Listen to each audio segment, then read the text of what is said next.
Ashford Boulevard, Lexington Heights, 4:17 p.m. 12-year-old Terrence Baldwin knelt beside the unconscious teenager, sprawled on the pristine sidewalk. Blood trickled from a gash on the boy's temple. His expensive designer jacket was torn. A shattered phone lay 3 feet away. "Hey, can you hear me?" Terry touched the boy's shoulder carefully, the way his mother had taught him during her nursing shifts at home. No response. The boy's breathing was shallow, rapid. Terry looked around the wealthy neighborhood. Massive houses with iron gates, luxury cars in driveways. But the street was empty at this hour, everyone inside their fortress homes. What people couldn't see, Terry's mother was an ER nurse. He'd absorbed years of medical training by osmosis. He recognized the signs of concussion, possibly worse. This boy needed help immediately. Terry checked the unconscious teenager's pockets for ID. Nothing. Just the shattered phone and a wallet containing a black credit card with one name embossed in gold. Nathan Blackwell. Terry's hands trembled as he pulled out his own cracked phone. He knew that name. Everyone did. Harrison Blackwell. Pharmaceutical billionaire. One of the richest men in America. And Terry, a black kid from Roosevelt Projects, was about to call him to say his son was dying on the street. This could go very wrong. Before we jump back in, tell us where you're tuning in from, and if this story touches you, make sure you're subscribed because tomorrow I've saved something extra special for you. 2 hours earlier, Roosevelt Middle School. Terrence Baldwin sat in the back of Ms. Garcia's science class, his notebook filled with detailed anatomical drawings. While other kids doodled cartoon characters, Terry sketched the human circulatory system with precise labels: superior vena cava, aorta, pulmonary arteries. "Terry, you want to share what's so fascinating?" Ms. Garcia asked. He looked up embarrassed. "Just reviewing for my mom. She's studying for her RN certification." What he didn't say, he'd been his mother's study partner for 3 years. Gloria Baldwin worked as a medical assistant at Mercy General while pursuing her nursing degree at night. Terry had absorbed medical terminology, emergency protocols, and triage procedures since he was 9 years old. Their tiny apartment in Roosevelt Projects was lined with medical textbooks. Gloria would quiz Terry on symptoms while cooking dinner. Patient presence with dyspnea and chest pain radiating to left arm. "What's your differential diagnosis?" "Possible myocardial infarction. Check vitals, get EKG, aspirin if not contraindicated." "Good. Now set the table." Other kids had baseball cards. Terry had laminated trauma response protocols his mother brought home from the hospital. He'd memorized the Glasgow Coma Scale, knew how to check pupil response, understood the critical golden hour for head injuries. His father had died from a treatable condition, an allergic reaction that escalated because bystanders didn't know how to help until paramedics arrived. Gloria made sure her son would never be that helpless. After school, Terry walked his usual route home through Lexington Heights. The wealthy neighborhood was a shortcut, though residents often called police about suspicious youth cutting through. Terry had been stopped twice, questioned about where he lived, where he was going, why he was there. He kept his head down, earbuds in, Roosevelt Middle School ID visible on his backpack. Make yourself small. Make yourself non-threatening. His mother's rules for surviving wealthy white neighborhoods. At 4:15 p.m., he turned onto Ashford Boulevard. Massive estates lined both sides, each worth more than everyone in Roosevelt Projects would earn in their lifetimes, combined. That's when he saw the body. At first, Terry thought it was a drunk person. Rich kids sometimes partied too hard. But as he got closer, he saw the blood, the unnatural angle of the head, the expensive clothes torn and dirty. His medical training kicked in immediately. Check for responsiveness. Assess breathing. Look for obvious injuries. The boy was approximately 17, Caucasian, well-groomed despite the injuries. Head trauma, evident from the bleeding and the position. Breathing shallow and rapid, possible shock or internal bleeding. Pulse rapid but weak. Terry pulled out his phone to call 911, then hesitated. He'd heard stories about black kids getting blamed for crimes they reported. What if someone saw him standing over this unconscious white teenager and assumed the worst? But his mother's voice echoed in his head. First, do no harm. That means you help even when it's scary. Terry knelt down, checking the boy's airways. Clear, but he needed to stabilize the neck in case of spinal injury. He gently positioned a folded jacket from his backpack under the boy's head without moving the neck. That's when he found the wallet. Nathan Blackwell. And suddenly, Terry understood why this boy was alone on the street, why no security detail was visible, why this felt wrong. Nathan Blackwell was the son of Harrison Blackwell, the pharmaceutical CEO whose company had raised insulin prices 400% last year. The man whose picture appeared in news articles about billionaire excess. The man who owned half of Lexington Heights, and he was unconscious, possibly dying, with only a 12-year-old kid from the projects as his witness. Terry's hands shook as he pulled up his phone. He could call 911, but head trauma patients needed immediate care. Minutes mattered. The nearest hospital was Mercy General, but that was 20 minutes away. He looked at the shattered phone beside Nathan. An idea formed. Risky, possibly stupid, but potentially life-saving. Terry searched online. Harrison Blackwell contact. The first result was Blackwell Pharmaceuticals corporate headquarters. He dialed. Blackwell Pharmaceuticals, how may I direct your call? I need to speak to Harrison Blackwell immediately. It's about his son Nathan. I'm sorry, Mr. Blackwell doesn't take unsolicited calls. If you'd like to leave a message, his son is unconscious on Ashford Boulevard with a head injury. This is a medical emergency. Pause. Who is this? My name is Terrence Baldwin. I found Nathan about 5 minutes ago. He's breathing but unresponsive. I think he has a concussion, maybe worse. I need to reach his father now. Another pause, longer this time. Stay on the line. Terry kept one hand on Nathan's wrist, monitoring his pulse. 60 seconds passed. 2 minutes. He was about to hang up and call 911 when a different voice came on the line. This is Harrison Blackwell. Who the hell is this, and why are you calling about my son? Harrison Blackwell stood in his corner office 70 floors above the city, looking at his phone with growing fury. Some kid was claiming his son was unconscious on a street corner. Obvious scam. Probably trying to extort money or get attention. Listen carefully, Harrison said, his voice sharp with controlled anger. I don't know what kind of game you're playing, but my son is at Ashford Preparatory School. He's fine. If this is some attempt to Mr. Blackwell, I'm not playing games. Your son Nathan is on the sidewalk at Ashford Boulevard and Sterling Road. He has a head wound that's bleeding. His breathing is shallow. His pulse is elevated.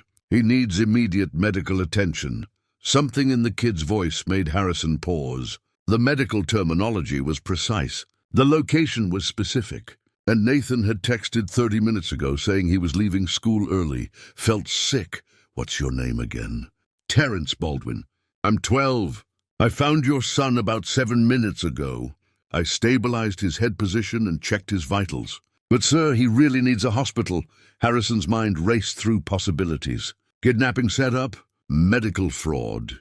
But kidnappers don't call and give exact locations. Fraudsters don't use correct medical terms. Stay exactly where you are. I'm sending my security team. Do not move my son. Do not touch anything. If you're lying, I'm not lying, Mr. Blackwell. I'm scared, and I'm trying to help your son not die. Harrison hung up and immediately called his head of security. Marcus Webb, get to Ashford and Sterling immediately. Some kid claims Nathan's unconscious. Probably bullshit, but check it anyway. And Marcus, if this is some kind of setup, handle it. Understood, sir. Harrison then called Ashford Prep. This is Harrison Blackwell. I need to speak to my son Nathan immediately. I'm sorry, Mr. Blackwell, but Nathan left campus at 3:30. He said he wasn't feeling well. Harrison's blood went cold. 8 minutes later, Marcus Webb's voice came through the phone, urgent and shaken. Sir, the kid was telling the truth. Nathan's here. He's unconscious. Significant head trauma. I'm calling an ambulance now. Who's the kid? Young black male, maybe 12 or 13. He's kneeling beside Nathan, monitoring his breathing. He seems to know what he's doing medically. Preparing and narrating this story took us a lot of time, so if you are enjoying it, subscribe to our channel. It means a lot to us. Now back to the story. Harrison felt the world tilt. His son was actually hurt, and some random black kid had found him. Is the kid? Did he hurt Nathan? Negative, sir. There's evidence of a fall or collision. Looks like Nathan hit his head on the curb. The kid appears to have stabilized him. He's checking Nathan's pupils now, like he's done it before. Harrison's prejudice warred with reality. Black kid in his neighborhood.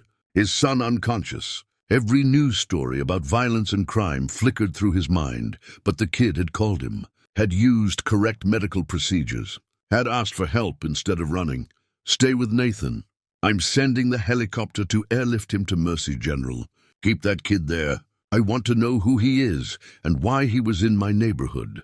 By the time Harrison's security team fully assembled on Ashford Boulevard, a small crowd had gathered. Neighbors peered from windows. Someone had called the police. Officer Derek Hutchins arrived first, seeing exactly what he expected to see in this wealthy neighborhood. A black kid, hovering over an unconscious white teenager. Blood visible, expensive items scattered on the ground. Step away from him now. Hutchins had his hand on his weapon. Hands where I can see them. Terry raised his hand slowly, his heart hammering. Officer, I called for help. He fell and hit his head. I was keeping him stable until I said step away. On the ground, hands behind your head. Officer, I'm 12 years old. I'm trying to help now. Terry lay face down on the concrete, hands behind his head, while Nathan Blackwell's breathing grew shallower. Marcus Webb stepped forward. Officer, this kid called Mr. Blackwell. He's the one who reported the injury. I'll determine what happened here. Hutchins kept his knee on Terry's back while calling for backup. We've got a suspicious individual at the scene, possible assault. Emma Cho, a college student who'd been jogging past, pulled out her phone and started recording. Officer, I saw the whole thing. That kid was helping. He was checking the other boy's pulse and breathing. Ma'am, step back. This is a police matter, but Emma kept filming, capturing Terry on the ground, Nathan still unconscious, and Officer Hutchins treating a good Samaritan like a criminal. Within minutes, the video would be uploaded with the caption, "Black kid tries to save billionaire's son. Gets arrested instead." Harrison Blackwell's helicopter landed in a nearby park. He ran toward the scene, seeing his son still on the ground. A black kid in handcuffs, and Officer Hutchins standing over both. Every assumption Harrison had made was about to shatter. Harrison Blackwell pushed through the security perimeter, his eyes locked on Nathan's motionless form. "Get the paramedics over here now!" The medical team rushed forward with a stretcher and equipment. Harrison knelt beside his son, his hand trembling as he touched Nathan's face. "Nathan, can you hear me?" No response. The paramedics immediately began assessment protocols, checking pupils, stabilizing the neck, preparing for transport. "What happened?" Harrison demanded, turning to Officer Hutchins. Hutchins gestured toward Terry, still in handcuffs, sitting on the curb. "Found that kid hovering over your son. Appears to be a robbery or assault. The suspect—" "I'm not a suspect." Terry's voice cracked with fear and frustration. "I found him like this and called for help." "Quiet," Hutchins ordered. "You'll have your chance to explain at the station." Emma Cho stepped forward, her phone still recording. "Officer, that's not what happened. I was jogging past when I saw this young man already kneeling beside the injured boy, checking his vitals. He was helping, not hurting." Hutchins frowned. "Ma'am, witnesses can be mistaken about—" "I'm not mistaken. I'm a pre-med student. I know the difference between someone administering aid and someone fleeing a crime scene. That kid saved your son's life by calling immediately and keeping him stable." Harrison looked between Terry and his son. The paramedics were working quickly, their faces grave. "Mr. Blackwell," the lead paramedic said, "whoever provided initial stabilization likely prevented further injury. The head position was correct, and early intervention was critical. We need to transport now." "Do it." Harrison turned to Marcus Webb. "I want to know everything. Interview everyone. Get security footage from every camera on this street." He looked at Terry directly for the first time. The kid was terrified, hands cuffed behind his back, trying not to cry. Something about his posture, the medical terminology he'd used on the phone, the way the paramedics acknowledged proper procedure, nothing matched the criminal profile Hutchins was assuming. "Officer, remove those handcuffs." "Sir, I can't do that until—" "That's Harrison Blackwell," Marcus Webb interrupted. "He owns this entire street and half the police department's equipment budget." "Remove the cuffs." Hutchins hesitated, then complied. Terry rubbed his wrists, his dark skin showing red marks where the metal had dug in. "What's your name?" Harrison asked, his voice softer now. "Terrence Baldwin." "Everyone calls me Terry. How old are you?" 12, sir, 12. Same age Nathan had been when Harrison taught him to ride a bike. Harrison felt something uncomfortable twist in his chest. "Tell me exactly what happened." Terry took a shaky breath. "I was walking home from school. Roosevelt Middle. I cut through Lexington Heights because it's faster. I saw your son on the ground around 4:15. He was unconscious, bleeding from his head. I checked his breathing and pulse. Both were weak but present. I stabilized his head in case of spinal injury and called your office because I thought he'd need immediate care and you could get help faster than 911. Where did you learn to do that?" "My mom's a medical assistant at Mercy General. She's studying to be an RN. I help her study so I know emergency response protocols." Harrison studied the kid. Cheap sneakers, worn backpack, Roosevelt Middle School ID, the projects. But he spoke with precision, made eye contact despite his obvious fear, and had potentially saved Nathan's life. Officer Hutchins interrupted. "Mr. Blackwell, we still need to establish timeline and motive. The kid admits he was in a restricted neighborhood. It's a public street," Emma Cho interjected, still filming. "He has every right to walk here. What were you really doing in this neighborhood?" Hutchins pressed Terry. "Looking for expensive houses to target? Casing cars?" "I was walking home from school." Terry's voice rose with frustration. "I take this route every day because it's 30 minutes faster than going around. Convenient excuse. It's the truth." Harrison held up his hand. "Officer Hutchins, this boy called me immediately and provided accurate medical assessment. That's not the behavior of someone with criminal intent. With respect, Mr. Blackwell, you don't know what really happened before the call. The injuries could have occurred during a robbery attempt gone wrong." "Nathan's wallet is still in his pocket," Marcus Webb reported, checking Nathan's belongings. "Phone is shattered, but the black card is untouched. Nothing stolen." Hutchins wasn't backing down. "Who could have been interrupted before he got to it?" Terry's hands balled into fists. "I didn't touch his wallet except to find his ID so I could call his family. I was trying to save his life, or covering your tracks." "That's enough," Harrison said sharply. But doubt crept in. He wanted to believe the kid, but Hutchins was right. They didn't know for certain what happened before Terry made that call. What if there was more to the story? The helicopter took off with Nathan, and Harrison faced an impossible decision. Trust the black kid from the projects who'd made a suspicious phone call? Or trust the experienced officer who saw criminal patterns everywhere? Emma's phone captured every moment. The live stream viewer count climbing 847, 1203, 2091. The video was spreading with the caption, "12-year-old black boy saves billionaire's son, gets treated like a criminal." Harrison Blackwell paced outside. Mercy General's trauma center, his phone pressed to his ear. "I want complete video surveillance from Ashford Boulevard between 3:30 and 4:30 p.m. Every angle, every camera. I don't care whose property it's on. Buy access if you have to." Marcus Webb was already coordinating. Within 20 minutes, security footage began arriving. Harrison watched the first clip on Marcus's tablet, his hands gripping the edges so hard his knuckles went white. The timestamp read 4:12 p.m.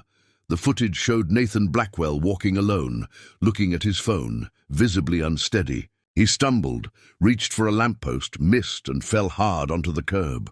His head struck the concrete with sickening force. He didn't move after impact. 16 p.m. Terrence Baldwin appeared, walking with earbuds in. He noticed Nathan, stopped, pulled out his earbuds, approached cautiously. The video showed Terry kneeling, checking Nathan's neck, carefully positioning his backpack as a stabilizer, pulling out his phone. 18 p.m. Terry on the phone. one hand monitoring Nathan's pulse, his body language showing urgency but control. Medical assessment. Exactly as he'd described. No robbery, no assault. Just a kid trying to save someone's life. Harrison looked up at Marcus. "Get Officer Hutchins on the phone, now." While Marcus made the call, Harrison pulled up his phone and checked social media. Emma Cho's video had exploded, 847,000 views. The hashtags were brutal. Nah, black kids save lives, racial profiling, justice for Terry. Comments flooded in. Kid saves a life and gets handcuffed. This is America. That officer should be fired immediately. Billionaire's son only alive because of this brave young man. Where's the apology? Where's the recognition? Harrison felt the weight of public perception crashing down. His company's stock would react to this. Board members would be calling. But more than that, he felt something unfamiliar. Shame. "Hutchins is here," Marcus said, handing over the phone. Harrison's voice was ice. "Officer, I've reviewed complete security footage. Terrence Baldwin's account was accurate in every detail. My son fell and hit his head. The boy provided emergency stabilization and called for help immediately. He did everything right while you treated him like a criminal." Silence on the other end. "You handcuffed a 12-year-old child who saved my son's life." "Mr. Blackwell, I followed standard protocol for what? For being black in a white neighborhood? That's your protocol?" "Sir, I assessed the situation based on available evidence. The evidence was a kid monitoring someone's pulse and asking for help. You saw what you expected to see instead of what was actually there." Harrison hung up and turned to Marcus. "Get me Terry Baldwin's address. I'm going to apologize in person." "Sir, that's not necessary." A simple statement to the press. It's absolutely necessary. That kid is probably terrified, traumatized, and thinking he did something wrong when he did everything right. Dr. Simone Harper emerged from the trauma center, still in her surgical scrubs. "Mr. Blackwell, Nathan's stable. He has a severe concussion and subdural hematoma. We're monitoring for brain swelling, but he's responsive now. He's asking for you." Harrison felt relief flood through him. "Can I see him?" "Yes, but keep it brief. He needs rest." Nathan was pale against the white hospital sheets, a bandage wrapped around his head, monitors beeping steadily. His eyes opened when Harrison entered. "Dad, I'm here." Harrison gripped his son's hand. "How do you feel?" "Terrible." "What happened?" "You fell and hit your head." "Do you remember anything?" Nathan's eyes unfocused as he tried to recall. "I left school early, felt dizzy, nauseous. I was trying to get home, then nothing, just waking up here. A boy found you." "Terrence Baldwin? He stabilized you and called me." "The doctors say his quick response probably saved your life." Nathan processed that slowly. "Where is he?" "I want to thank him." "That's complicated." Over the next 10 minutes, Harrison explained what had happened. Terry's emergency call, the proper medical procedures, Officer Hutchins's assumptions, the handcuffs, the viral video, the security footage that proved Terry's innocence. Nathan's face hardened with each detail. Despite his injury, his voice was clear. "Dad, that kid saved my life and got arrested for it because he's black. I know. That's not okay. I know. Fix it."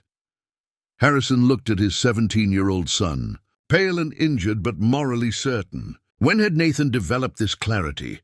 Harrison had raised him with privilege, with assumption of superiority, with the belief that the world worked for people like them.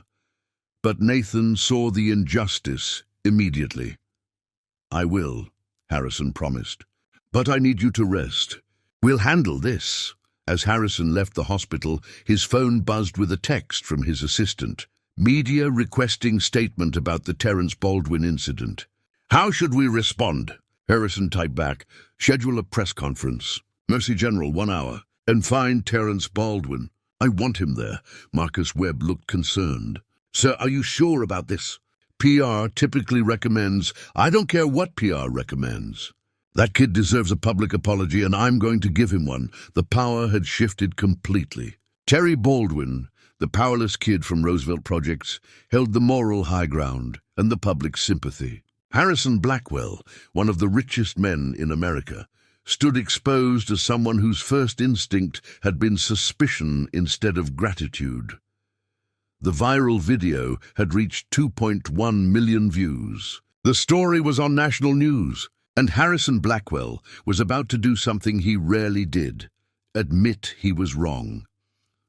Gloria Baldwin burst through the door of their Roosevelt Projects apartment, her nurse's scrubs still on from her shift. Terry sat on the couch, his mother's friend Lisa sitting beside him, his hands still shaking from the afternoon's events. "Baby, what happened?" "Mrs. Chen called me, said you were on the news." Terry looked up, tears finally breaking free. "Mom, I tried to help. I did everything you taught me. But they treated me like I hurt him." Gloria pulled her son into her arms. "Start from the beginning. Tell me everything."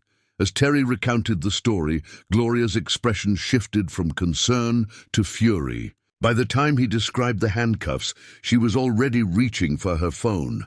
"I'm calling a lawyer. They can't do this to a child." "Mrs. Baldwin." Marcus Webb stood at their open door, having knocked while they were talking. "I'm Marcus Webb, head of security for Harrison Blackwell. Mr. Blackwell would like to speak with you and Terry. He's holding a press conference in 1 hour. And he wants Terry there."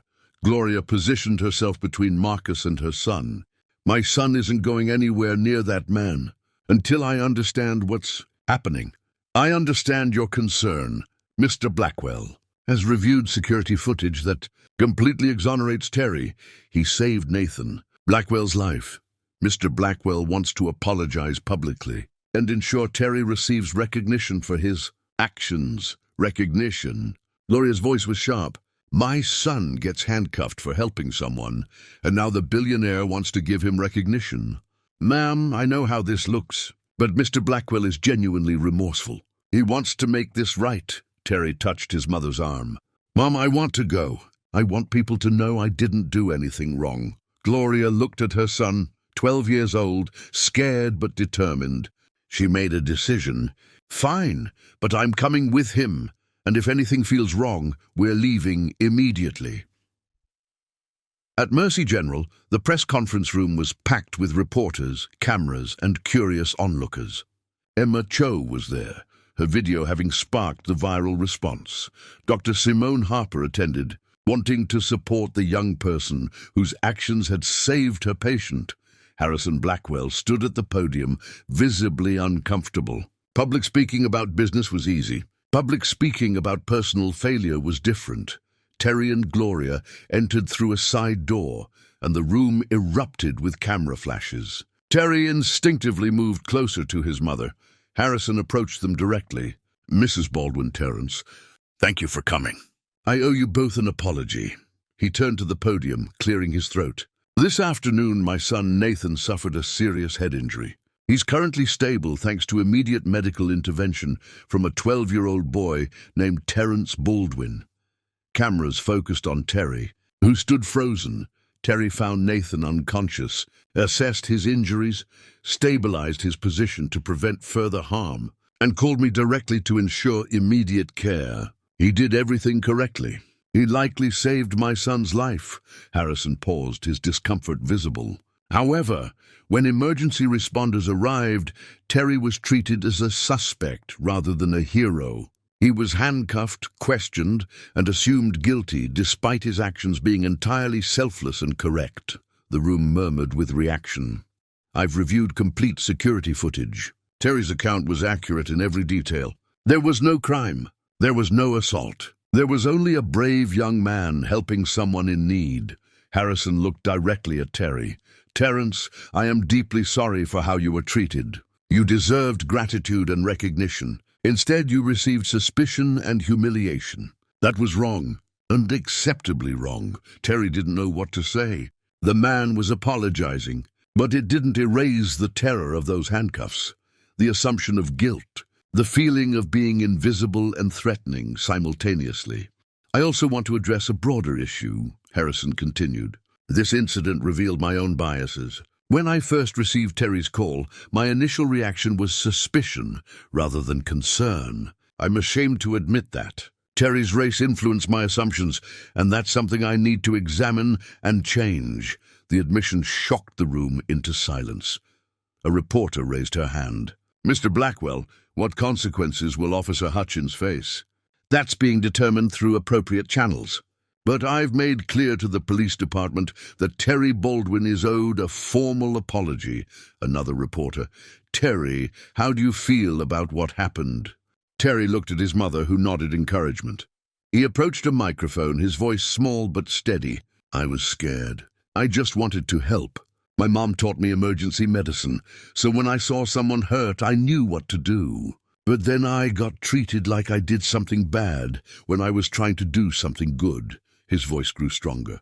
I walk through Lexington Heights every day to get home from school.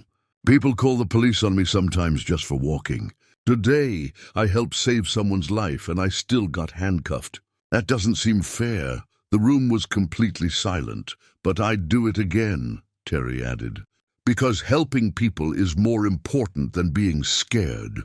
The press conference erupted with questions, but Gloria stepped forward.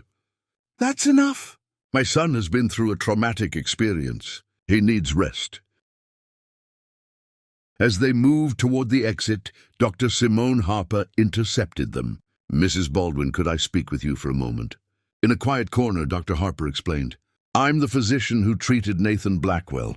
Your son's emergency response was textbook perfect. Has he considered a medical career? Gloria smiled. He helps me study for my RN certification. He's been absorbing medical knowledge since he was 9. I'd like to offer Terry a mentorship opportunity through our hospital's youth medical program. We work with talented students interested in healthcare careers. If he's interested, Terry's eyes widened. Really? You have a gift. We should nurture it. As they left the hospital, Terry felt the weight beginning to lift. But the viral video continued spreading, and investigative journalists began asking questions that went beyond one incident. How many other kids had been profiled while helping? How many had been assumed guilty for existing in the wrong neighborhood? How many times had Officer Derek Hutchins made similar assumptions? The pattern was about to be exposed. By morning, the backlash had begun. Officer Derek Hutchins issued his own statement through the police union. I responded appropriately to an ambiguous situation with unknown variables. The safety of all parties was my priority. I followed standard protocol for securing a scene with potential criminal activity. The statement never mentioned Terry by name, never acknowledged the handcuffs were wrong, never apologized. The police union released supporting statements. Officers make split-second decisions with incomplete information. Second-guessing their judgment undermines public safety. Conservative media outlets picked up the narrative. Billionaire throws police under bus to appear woke. Officer Hutchins, victim of reverse racism. Police union, Blackwell's apology endangers law enforcement. Anonymous social media accounts began attacking Terry and his mother. Kid probably caused the injury and called to cover his tracks. Single. Mother raising a son without discipline. Typical. Exploitation of a child for media attention and lawsuit. Money. Someone posted Gloria's work address online. Within hours, Mercy General's Human Resources received complaints about the woman whose son is suing police officers, even though no lawsuit had been filed. Terry's school became a battleground. Parents demanded meetings about student safety after the incident. Some parents explicitly didn't want their children around Terry, considering him a troublemaker, despite him being the victim. Principal Wesley Grant called Gloria in for a meeting. Mrs. Baldwin, I want to be clear that Roosevelt Middle supports Terry completely. However, I'm receiving pressure from district administration about the media attention. They're concerned about school reputation. What does that mean? Gloria asked carefully. It means some people want me to discipline Terry for missing class or suggest alternative educational arrangements. I'm not doing that, but I want you aware of the pressure. The financial pressure mounted too. Gloria's hours at Mercy General were mysteriously reduced. Budget constraints, her supervisor explained, not making eye contact. The timing was coincidental, they insisted. Harrison Blackwell faced his own resistance. Board members called emergency meetings. "Your apology created legal liability," the corporate attorney warned. "Admitting bias could be used against the company in discrimination." Lawsuits. Investors expressed concern about Blackwell Pharmaceuticals being associated with divisive social justice. Narratives. 3 major shareholders requested private meetings to discuss Harrison's political positioning. The company's stock dropped 3% in 2 days, not catastrophic, but enough to generate angry calls from wealth managers and institutional investors. Harrison's wife, Catherine, was more direct. "You humiliated yourself publicly over some kid from the projects. Our friends are asking if you've lost your mind. Do you understand how this makes us look?" "It makes us look like humans with compassion," Harrison replied. "It makes us look weak, like we're pandering for approval from people who don't matter to our lives." The marriage tension had been building for years, but this incident crystallized their fundamental differences. Anonymous threats arrived at the Baldwin apartment. Someone spray-painted "liar" on their building's entrance. Terry's social media accounts were hacked and filled with racial slurs before being reported and removed. Emma Cho, the college student who'd filmed the original video, faced harassment at her university. "You're making everything about race," anonymous accounts messaged her. "You destroyed a police officer's career for clicks." Someone reported her to campus administration, claiming she'd violated patient privacy by filming. Nathan Blackwell, a baseless accusation since it occurred on a public street. But the investigation alone was stressful. The coordinated resistance was working. Media attention began shifting from "boy saves life, gets profiled" to controversy over police procedures and race relations. The narrative was being muddied deliberately. Terry stopped sleeping well. He'd wake up at 3 a.m., reviewing every moment, wondering if he'd made mistakes. His grades dropped. His friends didn't know how to talk to him anymore. Teachers treated him differently. Some overly sympathetic, others distant, all changed. "Mom, maybe we should just forget about it," Terry said one night. "Just let it go." Gloria looked at her son, seeing the exhaustion and fear. Part of her wanted to protect him by withdrawing. But she remembered why she'd become a nurse. Because when her husband died from that allergic reaction, bystanders hadn't known how to help. Terry had prevented that from happening to another family. "Baby, bullies want you to be quiet. That's how they win. But I'm tired, I know. But we're not alone." She was more right than she knew. While the resistance mounted its counterattack, unexpected allies were mobilizing in ways neither Terry nor Gloria yet understood. Dr. Simone. Harper wasn't just Nathan Blackwell's physician. She was the director of emergency medicine at Mercy, general and a former Army combat medic. She'd seen young medics save lives under impossible circumstances, and Terry's emergency response reminded her of the best field medics she'd commanded. She made a call. "Colonel Davis, it's Simone Harper. Remember when you said you owed me a favor?" Within 24 hours, a national veterans organization issued a statement. Terrence Baldwin demonstrated field medical skills consistent with professional emergency response. His actions under pressure reflect the training and courage we honor in military medics. "We stand with Terry." The statement gave Terry's story a new frame, not just a kid helping someone, but a demonstration of genuine medical competence. Professor Antoine Miller, Terry's basketball coach at Roosevelt Middle, reached out to his network of teachers, coaches and youth advocates across the city. "We have a 12-year-old who saved a life and got treated like a criminal. This is our chance to show kids that doing the right thing matters." They organized a community rally, Youth Heroes Matter.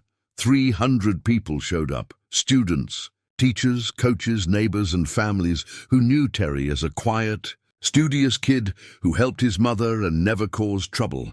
Emma Cho's video caught the attention of Kevin Ramirez, an investigative journalist for the Lexington Tribune. He started digging into Officer Derek Hutchins' record and found a troubling pattern. Over the past 5 years, Hutchins had made 73 stops in Lexington Heights for suspicious activity. 67 of those stops involved black or Hispanic individuals. Only 4 resulted in actual charges. All minor infractions later dismissed. The pattern was clear. Hutchins was profiling, and the department had ignored it. Ramirez published his findings. Officer at center of Baldwin controversy has pattern of racial profiling. The article included statistical analysis, witness testimonies, and documentation of previous complaints that had been buried by the department. The ACLU took notice. Within days, they announced they were investigating not just the Terry Baldwin incident, but systematic racial profiling practices in Lexington Heights policing. Harrison Blackwell, despite pressure from his board, made a strategic decision. He called a private meeting with civil rights attorney Maria Cordova. "I want to fund an independent investigation into policing practices in Lexington Heights. No strings attached. Real oversight. Mr. Blackwell, that's going to anger a lot of powerful people. I know. But my son is alive because a black kid wasn't too afraid to help. If that same kid gets profiled regularly just for walking home, something's fundamentally broken." Maria was skeptical. "Why now?" "You've lived in Lexington Heights for 20 years and never noticed this before, because I never had to notice. That's the problem." The funding announcement made national news. $2 million for independent investigation and community policing reform. Conservative media called it virtue signaling. Progressive outlets remained cautiously optimistic but skeptical of billionaire motives. But the money was real, and the investigation would be independent. Meanwhile, Terry received an unexpected letter from Nathan Blackwell, who was recovering at home. "Dear Terry, I'm sorry it took me so long to write. The concussion makes it hard to focus, but I wanted you to know how grateful I am. You saved my life when you didn't have to, when it might have been easier to just keep walking. What happened to you afterward was wrong. I've been thinking a lot about that, about how I can walk through any neighborhood and people assume I belong, but you get stopped and questioned just for existing in the wrong zip code. That's messed up. When I get better, I'd like to meet you in person. Not for publicity or because my dad thinks it's good PR, but because I want to thank you properly. Also, I heard you're interested in medicine. If you ever want to talk about it or need help with anything, I'm here. I owe you everything." Nathan Terry read the letter 3 times. It felt genuine, not something written by PR teams or corporate lawyers, but actual words from the person whose life he'd saved. Dr. Harper formalized her mentorship offer through Mercy General's youth medical program. "Terry, you'll shadow different departments, learn from various specialists, and receive structured medical education. It's competitive. We only take 10 students per year. But after what you demonstrated, you're exactly who this program was designed for." Gloria couldn't afford the program fees, but an anonymous donation covered Terry's full tuition. Later, they'd discover it came from Harrison Blackwell. Though he never publicly acknowledged it, Coach Miller organized a Heroes Among Us assembly at Roosevelt Middle, highlighting students who demonstrated courage and compassion. Terry was featured alongside 3 other students who'd helped people in crisis. The focus wasn't just on Terry. It was on building a culture where helping others was celebrated. The Veterans Organization did more than issue statements. They assigned a mentor to Terry, Sergeant Lisa Chen, a former combat medic now working as a paramedic. "Your mom taught you well," Lisa told Terry during their first meeting. "But let me show you some additional field techniques that might help next time." "Next time?" Terry asked. "Terry, you've got the instinct and the training. You're going to be the person people call in emergencies. That's your path now. Let's make sure you're prepared for it." The community momentum built. Local businesses donated to a Terry Baldwin Scholarship Fund that grew. Beyond just helping Terry, it became resources for other students at Roosevelt. Middle pursuing healthcare careers, Kevin, Ramirez's investigative series expanded. He found 17 other incidents where Officer Hutchins had profiled innocent individuals, 3 resulting in false arrests that were quietly dismissed. The pattern was undeniable. The police department couldn't ignore it anymore. Internal Affairs opened a formal investigation into Hutchins' conduct, and he was placed on administrative leave pending review. The resistance had been strong, but the reinforcements were stronger. What started as one boy saving one life had become a movement questioning who gets assumed innocent and who gets assumed guilty, who gets believed and who gets suspected, who gets helped and who gets handcuffed. Harrison Blackwell's board called another emergency meeting. The chairman was direct. "Harrison, you've created a firestorm. The investigation you're funding is going to expose problems that make our company look complicit. Shareholders are furious. We need damage control." Harrison looked at the board members, wealthy, comfortable, protected by systems that worked perfectly for them. "No," he said simply. "We need accountability. If that costs me my position, so be it. But I won't protect a broken system because it's convenient for our stock price." The room went silent. 2 board members resigned that week. 3 major shareholders sold their positions. The stock dropped another 2%, but Harrison slept better than he had in years. The night before the decisive community forum, Terry sat with his mother reviewing everything that had happened. "Mom, why are people helping us now? Why didn't they help before?" Gloria considered the question carefully. "Sometimes people need to see injustice clearly before they recognize it. Your story made it clear, too clear to ignore. That's powerful, baby. That's change." Terry touched the letter from Nathan, still on the kitchen table. Tomorrow, they'd face the community together. Tomorrow, the truth would either transform Lexington Heights or be buried under political pressure and resistance. But tonight, Terry finally felt like he wasn't alone. The Lexington Heights Community Center was packed beyond fire code capacity. 500 chairs filled the main hall, with another 300 people standing in overflow areas and outside watching on screens. Security was tight. Tensions had been building for 2 weeks, and everyone knew this forum would be decisive. Judge Patricia Morrison, a retired federal judge brought in as neutral moderator, called the forum to order. "We're here to address the incident involving Terrence Baldwin and Officer Derek Hutchins, and the broader questions it raises about community policing, racial profiling, and public safety." Terry sat in the front row beside his mother, Coach Miller, and Dr. Harper. Across the aisle sat Officer Hutchins with his union representative and Harrison Blackwell with Nathan, who insisted on attending despite still recovering. "We'll begin with presentations of evidence," Judge Morrison announced. "Then community testimony. All parties will have opportunity to respond." Kevin Ramirez presented his investigative findings first. Charts showed Hutchins' stop patterns over 5 years. Maps highlighted concentration in minority neighborhoods. Statistical analysis demonstrated clear profiling patterns. Of 73 stops made by Officer Hutchins in Lexington Heights, 67 involved people of color, Ramirez explained. Census data shows people of color represent only 19% of Lexington Heights residents. The statistical improbability of this pattern occurring randomly is less than 0.01%. He showed specific cases. James Wilson stopped while jogging because he didn't fit the neighborhood profile. Maria Rodriguez questioned while waiting for her employer outside a mansion where she worked as a housekeeper. Kevin Lau detained for suspicious activity while photographing architecture for a college project.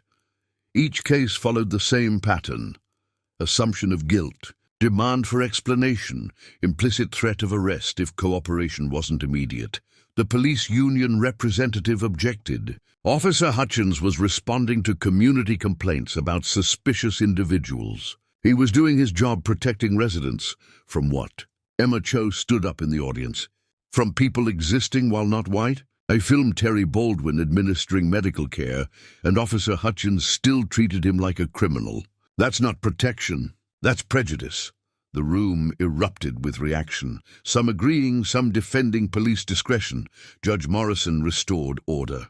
Ms. Cho raises a valid point. Let's examine the specific incident in detail. Security footage played on large screens. The audience watched Terry find Nathan, assess his injuries, stabilize his position, make the emergency call. Then Officer Hutchins arriving, immediately assuming criminality, forcing Terry to the ground, applying handcuffs. The visual evidence was damning. Terry had done everything correctly, yet was treated as a threat. "Officer Hutchins, you have an opportunity to respond," Judge Morrison said. Hutchins stood, his posture defensive. "I arrived at a scene with an unconscious white teenager and an unknown black male in a neighborhood with recent reports of property crimes. I secured the scene for everyone's safety following standard protocol." "Standard protocol is to handcuff a child providing medical assistance?" Dr. Harper's voice cut through the room. "I'm the physician who treated Nathan Blackwell." Terry's intervention was textbook correct. Any trained emergency responder would recognize proper medical procedure. "You saw a black child and assumed criminality." "I saw an ambiguous situation that required—" "You saw exactly what you expected to see." Terry stood up, surprising everyone with his voice clear and strong. "You didn't ask what happened.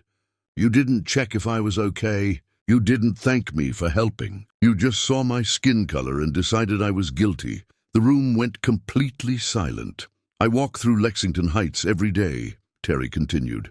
"People call the police on me for walking, for existing, for being in a neighborhood where people decided I don't belong. I saved someone's life, and it still wasn't enough.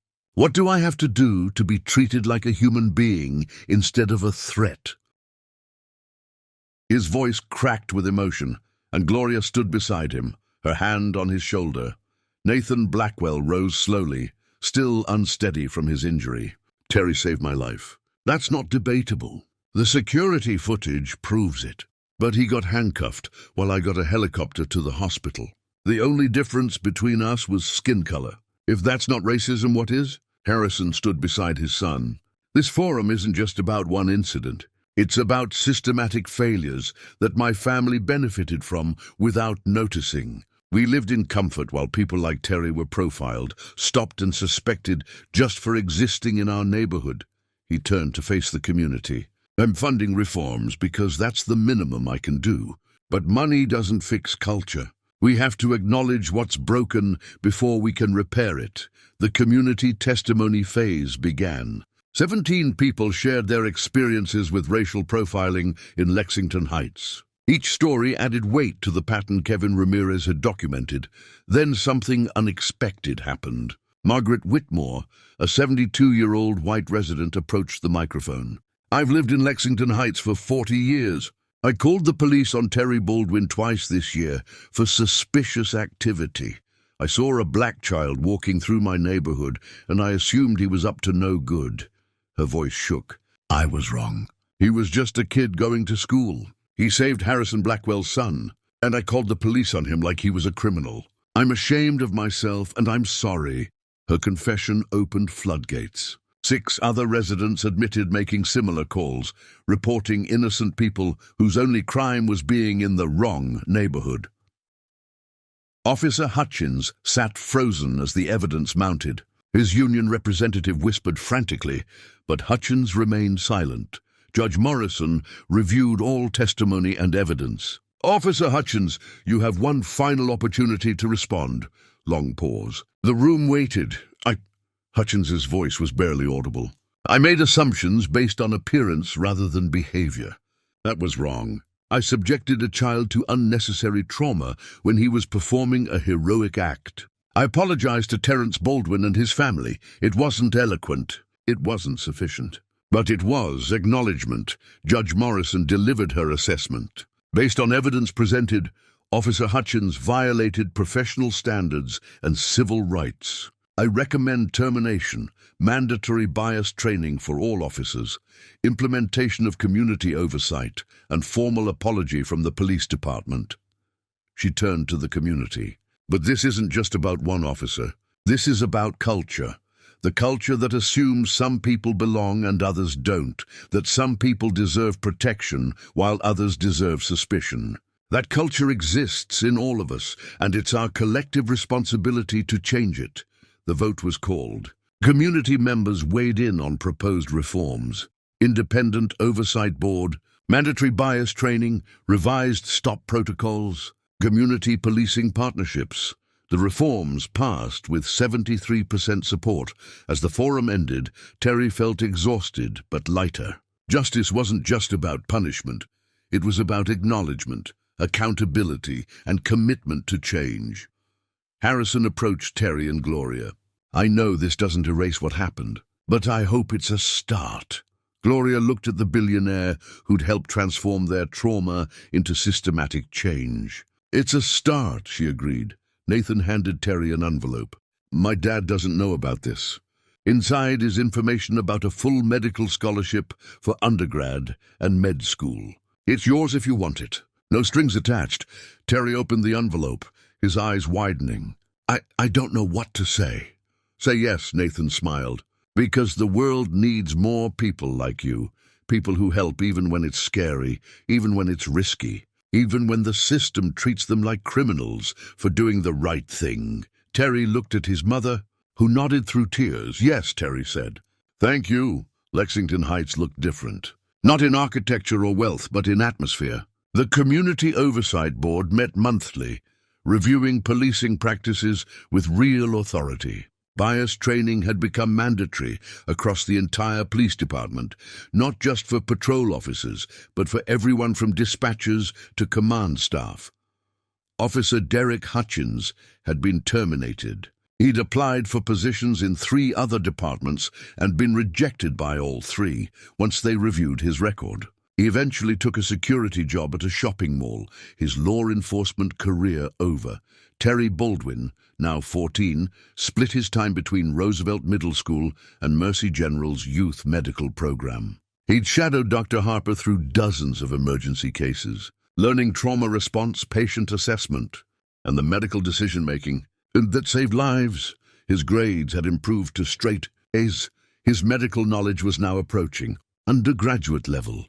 Dr. Harper had written his recommendation for early admission to a prestigious science high school. "Terrence Baldwin is the most naturally talented medical mind I've encountered in 20 years of emergency medicine."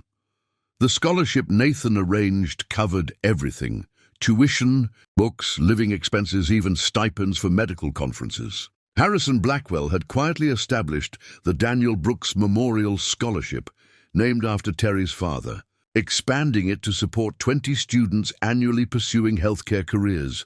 Gloria Baldwin completed her RN certification and was promoted to shift supervisor at Mercy General. The hospital's administration, embarrassed by how they'd treated her during the controversy, ensured she received full institutional support and public recognition.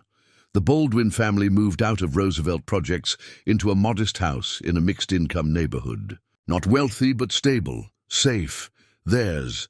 Nathan Blackwell recovered fully from his concussion. The experience had changed him profoundly. He'd started volunteering with community organizations, using his privilege to amplify marginalized voices. He and Terry had become genuine friends, an unlikely pairing that symbolized possibility.